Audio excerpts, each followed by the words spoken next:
ayaw lumabas ang dumi. Naka-experience na ba kayo ng ganoon? Yung constipated, ayaw lumabas. Ito po yung large intestine natin. Okay? Dito, yung dumi, di ba? Kumain tayo, punta muna sa stomach, small intestine, tapos dito nag-iipon ng dumi. Yan, malaki yan, mahaba yan. Ngayon, ang problema, paglabas dito, lalabas na dapat sa dumi. Ang problema, minsan kasi, nagko-constipate tayo. Minsan nangyayari, may unang dumi na matigas. Hindi ka uminom ng tubig, na-stress ka. Pag na-stress tayo, humihinto yung paggalaw, bumabagal ang galaw ng tiyan pag na-stress. Baka hindi ka uminom ng tubig, medyo pinipigil mo, kulang ka sa fiber. Kaya merong unang dumi na na-imbak dyan sa dulo. Ngayon, pag may na-imbak dyan konti, tapos hindi ka pa uminom ng maraming tubig, unti-unti, ipon-ipon ang dumi. Iipon dito, iipon dito, iipon. Hanggang mamaya, buong colon mo, punong-puno na ng dumi. Sobra hirap ang pakiramdam. Parang hindi ka makapanganak na kala mo mamamatay ka na. Sobrang hirap yan. Kasi nga, yung una lang ang matigas. Minsan may dudumi ka, parang ipot-ipot lang. Pero yung buong bulk, ayaw na gumalaw. Yan ang delikado. Tapos magdudugo na yan. So, tuturo ko sa inyo anong technique ang gagawin, personal experience, turo ng gastroenterologist, turo ng doktor. Okay? Walang tama, mali dito. Merong medical advice, pero meron tayong mga alternative na para sa akin effective. Siyempre yan, mamaya. Ito, alam na natin to yung bawat oras, same time, sa umaga, dudumi, ginagawa ko naman yan. Maraming gulay, dapat naman yan. Bakit nagko-constipate? Okay? Madalas yung mga nagta-travel. Kasi pag nag-travel ka sa ibang probinsya, ibang lugar, bago kinakain mo eh.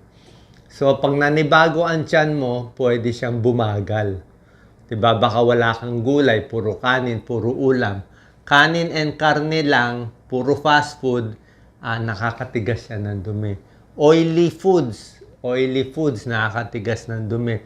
Kulang tubig. Bakit kulang tubig? Siyempre, minsan, lalabas ka ng bahay, wala namang CR, hindi ka naman makaihi. So, medyo pipigilan mo inom mo ng tubig. O isa pa, ito yung problema ko. Pag naglalakad kayo ng 10,000 steps a day, pag naglalakad ka ng 10,000 steps a day, syempre pawis ka. Diba? So, dapat yung tubig mo, kulang na ang 8 glasses of water in a day. Kailangan mo siguro mga 12. Ako nga, 8 glasses, kulang. 10 or 12 para lang yung kulay ng ihi maayos. O sa gabi, pagising mo, baka pinapawisan ka sa gabi. Diba? Mainit yung kwarto nyo. Kaya pagising mo, dilaw na dilaw yung ihi. Kulang ang tubig. Minsan, dairy products din, nakakatigas ng dumi, puro soft drinks, puro matatamis, kulang sa gulay. Yan. Ito rin, mabilis ang pagkain. Pag mabilis ang pagkain, parang nai-imbak din siya. Yun ang ayaw natin, yung nag-iipon dito, tapos nakabara. Sobrang sakit po yun. Chronic stress, sinabi ko sa inyo, pag stress tayo, di ba pag na-stress ka, parang hindi ka na madudumi. Di ba? Kahit duming-dumi ka, biglang may issue, biglang may away, biglang hihinto yung tiyan mo eh. Ganoon yun, sympathetic nervous system. Kaya pag dudumi ka, dapat relax na relax ka. Relax na relax para gumalaw yung tiyan. Meron tayong technique mamaya tuturo natin. Caffeine, iwas konti, kulang sa exercise, mas magalaw, mas maganda. Pero minsan hindi pa rin, kulang pa rin yung exercise. Drink more water, alam nyo na yan. Yung iba, basta lang iinom ng gamot. Oo, may tulong naman yung gamot. Kaya lang ako, hindi ko ganong gusto itong mga pampadumi. Ang problema kasi sa laxative, iinom ka sa tableta, pampadumi nga. Kaya lang, itong pampadumi, medyo malakas to eh. Pag pinilit mo yung tiyan mo dumumi, mamaya, babagal siya ulit. Pero meron mga recommended yung doktor. O bibigay ko sa inyo. Kung talagang hirap na hirap, dalawang option. Meron tayong, saan mo yun, Doc Lisa? Pakita natin. Merong nirecommend ng doktor natin nung Sena. Okay, itong Sena, 1 capsule. Ito si Doc Lisa, kinukuha niya. So, bumili ako ng... Pero hindi ko na ginamit to eh. Ito, Japan brand eh. Japan. Ito, Japan to. Ito may picture nga yung mga gumagalaw yung bituka mo. So yung Sena, meron tayo nito sa Pilipinas, ibang brand. Pwede rin yan, 1 to 2 capsules pampadumi. Pero kung ako kasi itong natural technique ginagawa ko rin. Meron din tinatawag na lactulose. Lactulose, ito binibigay sa hospital sa mga elderly. Lactulose, ano siya, syrup siya, mga 2 kutsara, 30 ml. 2 kutsara bawat gabi for 3 nights. Pero ang pagdumi mo on the 3rd day pa, mabagal siya, bulk forming. Pwede yan. Ay, ito yung mga easy technique mo na yan. Yung mga nagla-laxative kasi yung inom na laxative, pag inom mo, mamaya constipated ka na naman. Tapos habang buhay na lang, dependent ka sa laxative. Pangit yun. Magiging laxative abuse yun. Diba? Kasi pag pinilit mo gumalaw yung bituka mo, diba? Binigyan mo ng gamot, ang reaction ng bituka mo, magko-constipate siya, pipigil siya, pinabilis mo siya eh. So, babagal siya ulit. Kaya pag inom mo ng laxative, next day, 2 days, 3 days, constipated ka na naman. Kaya mas maganda natural, maraming gulay, maraming tubig, at ito pa. Okay?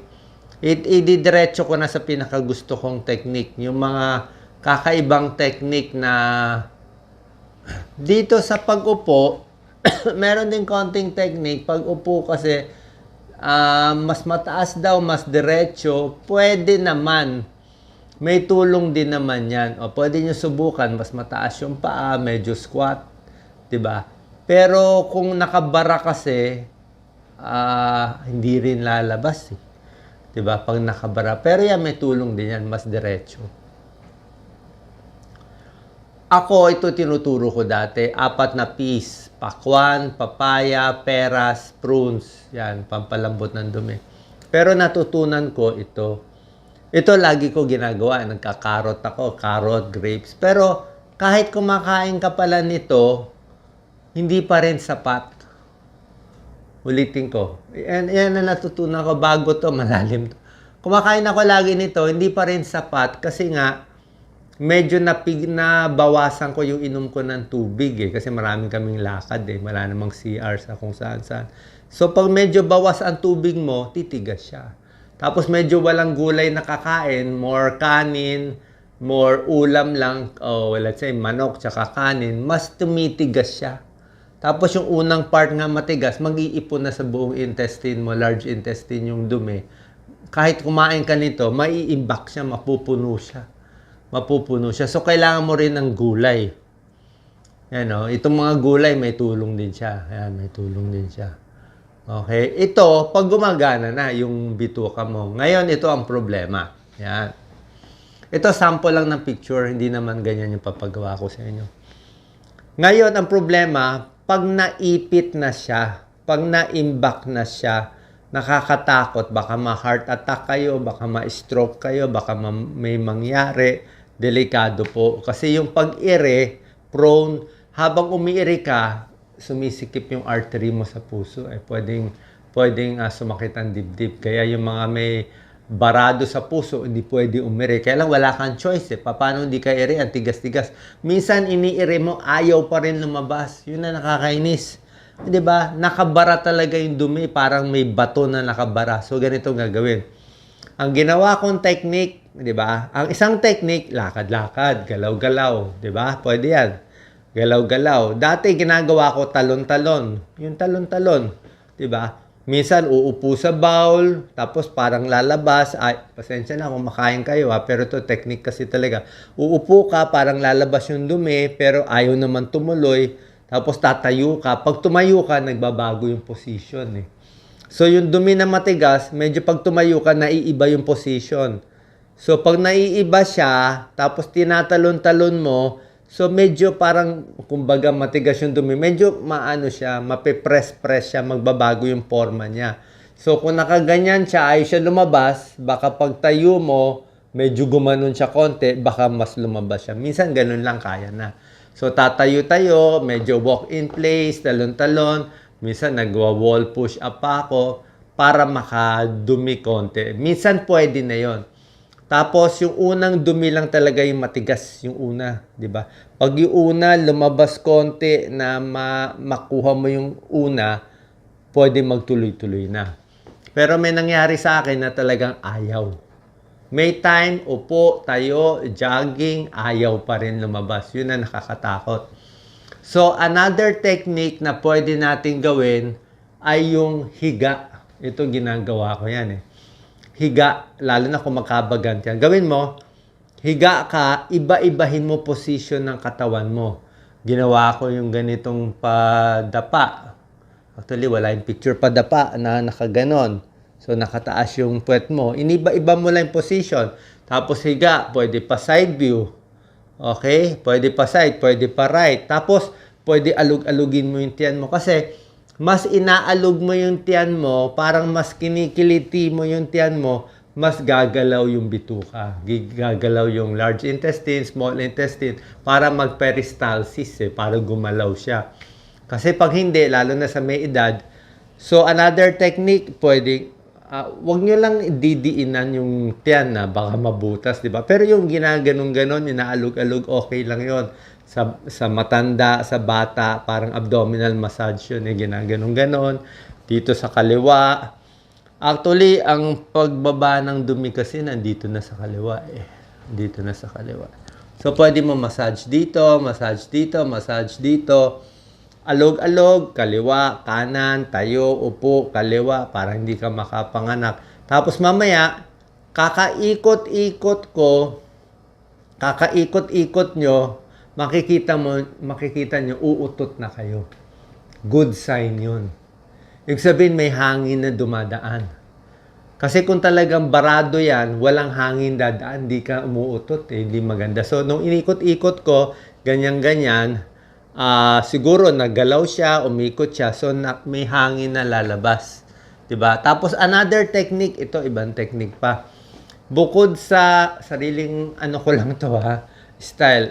Tanong kayo sa gastroenterologist, hindi ko naman sinabi na perfect ako. Pero ang point ko, itong mga alternative, minsan effective siya. Hindi naman siya talagang alternative Talagang naghahanap ka lang ng paraan paano maginhawahan. Common sense din naman kasi nga matigas siya na ipit dito na napuno yan. So, galaw-galaw ng tiyan, ikot-ikot.